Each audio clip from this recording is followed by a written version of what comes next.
Di balik tabir istana, Sari, TKW yang dinikahi Sultan namun tiap malam menangis dalam diam. Bayangkan jadi TKW sederhana, lalu tiba-tiba dinikahi Sultan Arab yang kaya raya. Semua orang mengira Sari hidup bak putri dalam dongeng. Tapi tak ada yang tahu. Setiap malam ia harus melakukan satu hal yang membuat hatinya hancur dan menangis dalam diam. Apa rahasia di balik pernikahan mewah itu? Dan sanggupkah cinta tumbuh dari luka yang tak pernah sembuh? Assalamualaikum teman-teman semua. Hari ini kita akan mengungkap kisah TKW Indonesia yang dinikahi Sultan Arab kaya raya. Tapi tiap malam harus menanggung rahasia yang menguras air mata.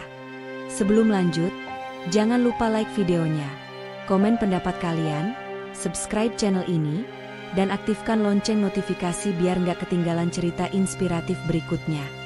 Sari menatap langit senja di atas rumah reotnya di desa kecil pinggiran Jawa Tengah. Hatinya berkecamuk antara harapan dan kecemasan. Sudah lama ia memendam mimpi sederhana. Melihat ayahnya sembuh dari sakit paru-paru, menyekolahkan adiknya hingga kuliah, lalu menikah dengan lelaki yang ia cintai. Namun hidup tak pernah semurah itu. Utang menumpuk.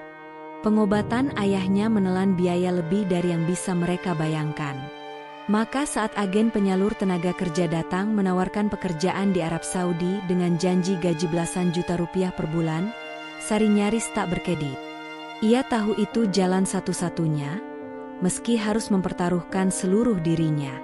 Malam sebelum keberangkatan, ibunya memeluk Sari erat, menangis tanpa suara. "Nak, kalau kau merasa tidak sanggup, pulanglah. Ibu lebih rela hidup miskin bersama daripada kehilanganmu," bisiknya. Tapi Sari hanya tersenyum tipis, menahan air mata. Dalam hati ia bersumpah, sekalipun dunia memelintir takdirnya, ia tak akan pulang dengan tangan kosong. Pagi itu, Sari bersama belasan calon TKW lain terbang jauh ke negeri yang hanya ia kenal dari cerita. Tanah pasir, istana megah, pria berjubah putih. Saat pesawat mendarat di Riyadh, hatinya berdegup kencang. Ia dijemput mobil mewah berplat kerajaan, lalu dibawa ke sebuah kompleks istana bercat gading. Disitulah ia akan bekerja. Saat pintu gerbang terbuka, Sari terperangah. Pilar-pilar marmer menjulang. Lampu kristal berkilau bagai bintang jatuh. Namun di balik keindahan itu, Sari menyadari sesuatu. Tempat ini bukan rumah. Ini sangkar emas. Dan ia, seekor burung kecil yang baru saja menjual kebebasannya demi mimpi. Hari-hari Sari berlalu dalam rutinitas yang menyesakkan. Setiap subuh, ia sudah berdiri di dapur istana, menyiapkan sarapan untuk keluarga Sultan Abdul Rahman. Majikannya jarang ia lihat. Hanya kabar berhembus, Sultan seorang duda terpandang, hartanya melimpah, namun hatinya dingin sedingin gurun malam. Beberapa pekerja lain berbisik kalau Sultan tak pernah tersenyum sejak kematian istrinya. Bagi Sari, itu hanya kabar angin. Ia tak peduli. Tugasnya jelas, bekerja sebaik mungkin, mengirim uang untuk keluarganya. Hingga suatu sore, saat Sari membantu merapikan ruang baca yang luas sebagai perpustakaan kerajaan, sebuah suara berat memanggil. "Siapa namamu?" Sari menoleh kaget. Di ambang pintu berdiri Sultan Abdul Rahman. Jubah putihnya jatuh anggun hingga lantai. Tatapannya tajam, namun di balik itu ada semburat kelelahan yang tak bisa ia sembunyikan. "Sari, Tuan," jawabnya gugup. Ia menunduk, berharap segera diizinkan pergi. Tapi Sultan tak bergeming. Matanya menatap Sari lama sekali, seakan mencari sesuatu yang sudah lama hilang. Hari-hari berikutnya, Sultan makin sering memanggil Sari untuk sekadar menemaninya minum kopi atau membacakan surat-surat lama. Bisik-bisik pelayan lain makin kencang. Dia itu hanya pembantu. Apa yang Tuan Sultan lihat darinya? Sari pura-pura tak mendengar. Tapi di dalam hati, ia sendiri tak mengerti. Kenapa pria yang dulu begitu jauh kini seperti menemukan penghiburan hanya dengan kehadirannya? Dan kenapa setiap tatapan itu membuat dadanya berdebar? Seolah ia dihadapkan pada takdir yang lebih besar daripada sekadar menjadi seorang TKW. Seisi istana geger saat kabar itu diumumkan. Sultan Abdul Rahman, lelaki terpandang yang dikenal tak pernah lagi membuka hatinya, tiba-tiba melamar seorang TKW sederhana asal Indonesia. Sari sendiri seperti terombang-ambing di antara rasa syukur dan takut. Malam sebelum pernikahan, ia duduk lama di tepi ranjang, menggenggam telepon genggam murahan yang masih menyimpan pesan-pesan ibunya. "Nak, kamu yakin? Jangan hanya karena ingin membalas budi, kau menyerahkan seluruh hidupmu." Pesan itu terus berdenting di telinganya. Hari pernikahan pun tiba. Istana berselimut harum bunga mawar putih. Gaun pengantin Sari berkilau bak mutiara, jauh lebih indah dari semua kain yang pernah menyentuh kulitnya. Namun saat berdiri di pelaminan megah, di hadapan keluarga besar Sultan yang memandangnya dengan tatapan setengah iba setengah mencibir, Sari merasa seakan dirinya hanya wayang di panggung besar. Bibirnya tersenyum, tapi matanya tak mampu berbohong. Di relung hatinya, ia menangis. Sultan menatapnya saat ijab kabul selesai diucapkan. Matanya memancarkan kelembutan yang tak pernah ia lihat sebelumnya. "Kau tidak perlu takut," bisik Sultan pelan saat tamu mulai bubar. "Aku akan menjagamu." Sari hanya mengangguk, tak sanggup berkata apa-apa. Dalam hatinya berkecamuk tanya, benarkah ini perlindungan? Atau sekadar takdir yang membawanya pada kehidupan baru yang ia sendiri belum sanggup pahami? Malam itu, di kamar pengantin yang bagai istana dongeng, Sari kembali menangis diam-diam. Bukan karena menyesal, tapi karena ia merasa sepotong jiwanya tertinggal jauh di kampung halaman.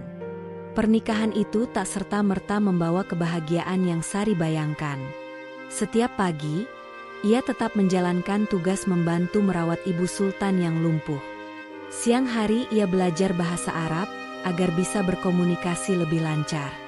Namun malam adalah waktu yang paling sunyi sekaligus paling berat. Sebab setiap malam, Sultan akan memanggilnya masuk ke kamar megah itu. Bukan untuk memeluk atau mencumbu seperti cerita dongeng, tapi hanya untuk satu ritual yang tak pernah berubah. Sultan akan duduk di kursi sandaran tinggi, memejamkan mata, dan meminta Sari membacakan Al-Quran dengan suara lembut. Setelah itu, ia memohon Sari menceritakan tentang desa tempat ia lahir, tentang sawah, tentang hujan, tentang keluarga sederhana yang selalu saling menguatkan. Rupanya, di balik wibawanya, Sultan menyimpan luka yang tak pernah sembuh. Kehilangan istrinya yang dulu sangat ia cintai membuat malam-malamnya dihantui rasa bersalah dan kesepian. Dan suara Sari, suara perempuan asing yang tulus dan bersahaja, adalah satu-satunya penghiburan. Kadang, saat Sari bercerita tentang rumah, tangis Sultan tumpah tanpa ia sadari. Tapi yang tak diketahui Sultan, Sari pun berkali-kali menahan isak saat menunduk. Ia rindu ibunya, rindu suara ayam berkokok di fajar, rindu aroma tanah basah setelah hujan. Ia merasa hatinya terbelah dua, separuh ada di istana megah ini, separuh lagi masih terikat pada kampung halaman. Dan setiap kali lampu kamar dipadamkan, ia menunduk memandang cincin pernikahan di jarinya. Bertanya pada Tuhan, apakah aku hanya pengganti cinta yang hilang? Atau kelak aku akan belajar mencintainya dengan sepenuh hati? Hari-hari berlalu, dan perlahan, Sari mulai menerima takdir yang awalnya ia tolak dalam hati. Ia tak lagi sepenuhnya merasa asing di istana megah itu. Ia tetap menyapu lantai marmer dengan tangan sendiri, merawat ibu Sultan yang renta, dan mengirim hampir semua gajinya ke kampung halaman. Dari jauh, kabar gembira datang, adiknya lulus kuliah dengan nilai terbaik. Saat video panggilan tersambung, Sari melihat senyum ibunya yang dipenuhi keriput dan mata yang basah karena bahagia. "Kau pahlawan kami, Nak," ucap ibunya dengan suara parau. Seketika, Sari merasa beban berat di dadanya sedikit terangkat. Namun di dalam istana, kehidupannya tak pernah benar-benar tenang. Malam-malam bersama Sultan masih jadi ritual yang menyayat hati. Kadang, Sultan berbicara dalam tidur, menyebut nama istrinya yang telah lama tiada. Kadang, ia terisak tanpa suara, menggenggam tangan Sari seperti anak kecil yang ketakutan. Di saat-saat itu, Sari memejamkan mata, berdoa dalam diam agar hatinya cukup lapang untuk menerima takdir ini. Agar ia tak lagi merasa hanya sebagai pelarian bagi luka seseorang. Lambat laun, Sari menemukan satu kebenaran sederhana, bahwa mencintai seseorang bukan selalu berarti menuntut balasan. Kadang cinta tumbuh justru ketika kita rela menjadi sandaran bagi jiwa yang patah. Dan di antara kesunyian istana, ia mulai menyadari, mungkin disinilah Tuhan menitipkan alasan ia harus bertahan. Bukan hanya untuk keluarganya di tanah Jawa, tapi juga untuk menyembuhkan jiwa lelaki yang begitu kesepian di balik kebesaran nama. Sampai pada suatu malam, hujan turun deras membasahi gurun pasir, fenomena langka yang dianggap pertanda baik di negeri itu. Sultan yang sejak siang tampak lemah, tiba-tiba jatuh sakit dan tak sadarkan diri. Istana gempar. Dokter-dokter kerajaan berdatangan. Sari hanya bisa duduk di sisi ranjang, menggenggam tangan suaminya yang dingin. Dalam hati, ia berdoa sekuat tenaga, menahan air mata yang tak bisa lagi dibendung. Semua luka, semua keraguan, semua rindu pada kampung halaman, seakan melebur menjadi satu doa penuh pasrah. Menjelang subuh, Sultan membuka mata pelan. Pandangannya tertuju pada Sari yang masih setia mendampingi. Kau di sini, bisiknya lemah. Sari hanya mengangguk. Aku tak pernah benar-benar sendiri, kan? Tanya Sultan, suaranya pecah. Sari mendekap tangannya lebih erat, membiarkan air matanya jatuh tanpa malu. Tidak, Tuan. Kau tidak sendiri, jawabnya, dan di saat itu juga, ia merasa bebannya selama ini seolah mencair. Beberapa hari kemudian, saat Sultan pulih, ia memanggil seluruh keluarga besar dan para pembesar istana. Dengan suara mantap, ia berkata, Sari bukan lagi hanya seorang pekerja. Dia adalah istri saya. Dia yang membuat saya kembali merasakan hidup. Ruangan itu seketika hening. Lalu satu persatu orang menunduk, menyadari bahwa di balik segala prasangka dan hinaan, ada cinta yang tumbuh tanpa pamrih. Sari berdiri di samping Sultan, menggenggam tangannya dengan hati yang tak lagi ragu. Untuk pertama kalinya, ia merasa benar-benar pantas berdiri di tempat itu. Ia bukan sekadar perempuan desa yang terdampar di negeri asing.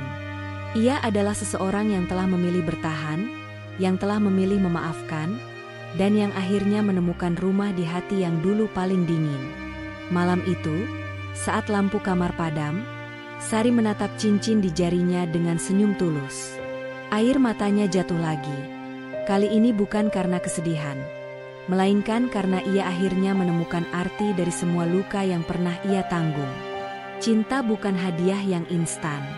Cinta adalah perjalanan panjang yang menuntut keberanian, ketulusan, dan pengorbanan.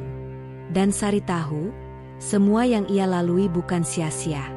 Ia telah mengubah air mata menjadi cahaya. Terima kasih sudah menyimak kisah mengharukan ini sampai akhir.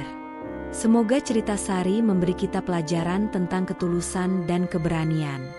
Jangan lupa like videonya, komen pendapat kalian di bawah, subscribe channel ini, dan aktifkan lonceng agar kalian selalu update dengan cerita inspiratif lainnya. Sampai jumpa di kisah berikutnya. Wassalamualaikum.